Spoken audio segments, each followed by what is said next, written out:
Hey, what's up everybody? It's GleeCon and I am back at you again, here with Farinell, the old warlock that we used to run, on another episode of Lore of Warcraft. Today we're going to continue our in-game lore on this episode. This is a book called Kel'Thuzad and the Forming of the Scourge. This is right leading up to the events of Warcraft 3. I didn't even have to move him because the last time one of the last ones we read was this one right here.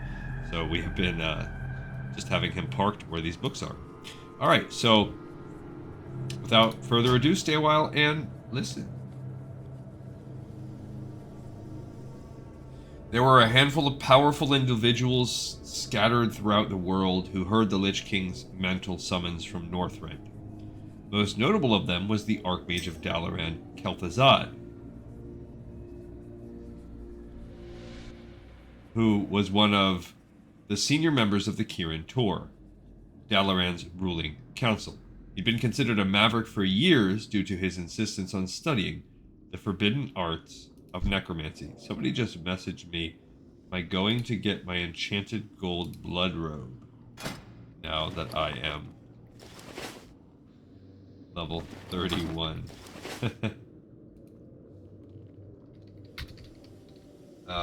We'll just answer them.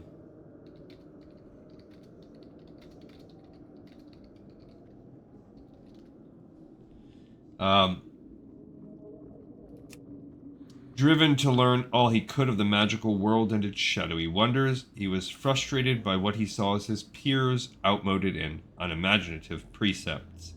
Upon hearing the powerful summons from Northrend, the Archmage bent all of his considerable will to communing with the mysterious voice. Convinced that the Kirin Tor was too squeamish to seize the power and knowledge inherent in the dark arts, he resigned himself to learn what he could from the immensely powerful Lich King. Leaving behind his fortune and prestigious political standing, Kel'Thuzad abandoned the ways of the Kirin Tor and left Dalaran forever. Prodded by the Lich King's persistent voice in his mind, he sold his vast holdings and stored away his fortunes. Traveling alone over many leagues of both land and sea, he finally reached the frozen shores of Northrend. Intent on reaching Icecrown and offering his services to the Lich King, the Archmage passed through the ravaged, war-torn ruins of Azul Nurub. Kel'Thuzad saw firsthand the scope and ferocity of Ner'zhul's power, and began to realize that allying himself with the mysterious Lich King might be both wise and potentially fruitful. After long months of trekking through the harsh Arctic wastelands, Kel'Thuzad finally reached the dark glacier of Icecrown. He boldly approached Ner'zhul's dark citadel and was shocked when the undead guardsmen silently let him pass as though he was expected.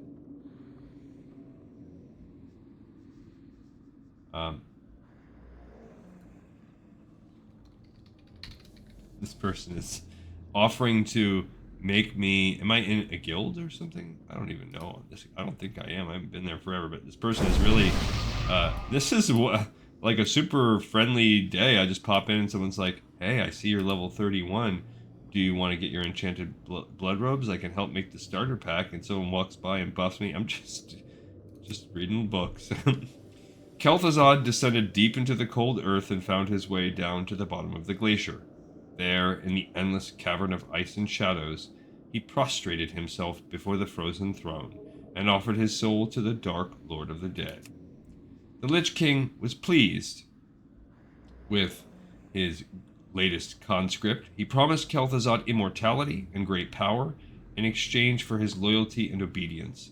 Eager for dark knowledge and power, Kel'Thuzad accepted his first great mission, to go into the world of men and found a new religion that would worship the Lich King as a god. To help the Archmage accomplish his mission, Ner'zhul left Kel'Thuzad's humanity intact.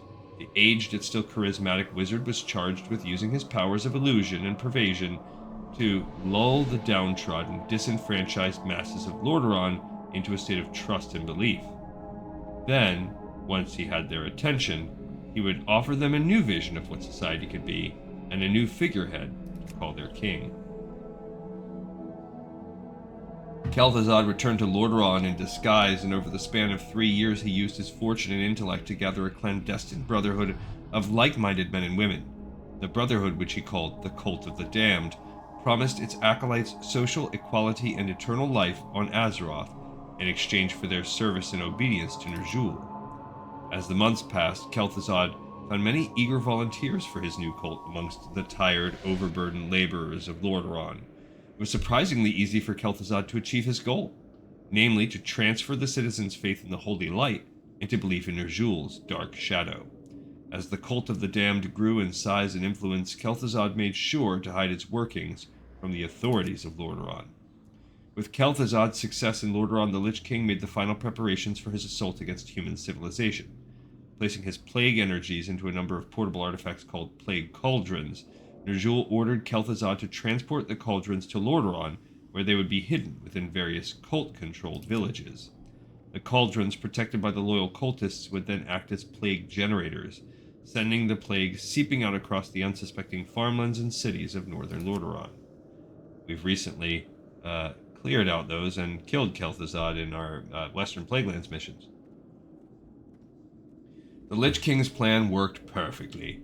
Many of Lordaeron's northern villages were contaminated almost immediately. Just as in Northrend, the citizens who contracted the plague died and arose as the Lich King's willing slaves. The cultists under Kel'Thuzad were eager to die and be raised again in their Dark Lord's service. They exulted in the prospect of immortality through undeath. As the plague spread, more and more feral zombies arose in the Northlands. Kel'Thuzad looked upon the Lich King's growing army and named it the Scourge. Soon it would march upon the gates of Lordaeron and scour humanity from the face of the world.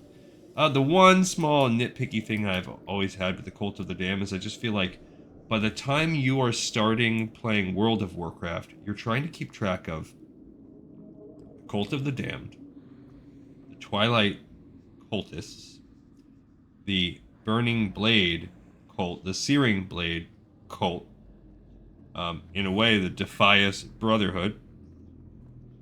Like, there are so many factions, and really almost every race, if you think about it, has a faction. Can we think of them really quick? Well, humans, I guess you could argue the Defias was after them. Although you could make an argument that the Cult of the Damned was part of that too. The dwarves, okay, the Dark Iron dwarves are after the regular dwarves. And, you know, this isn't counting horde factions. The gnomes, okay, well, you have the leper gnomes, I guess you could make that argument. And the trogs, but that's not really a faction, but sure, the people, the mechagnomes and leper gnomes that are down there, that's kind of a thing. And the night elves, okay. There you go. I guess that's where the analogy draws up short, because the night elves are actually, in a way, technically doing a slow fight against the old gods. You just don't really know it yet. Which would mean, I guess, the Twilight Hammer is technically an enemy for them. Flip it to the other side, the Orc, they're dealing with that Searing Blade, Burning Blade kind of faction that's from within.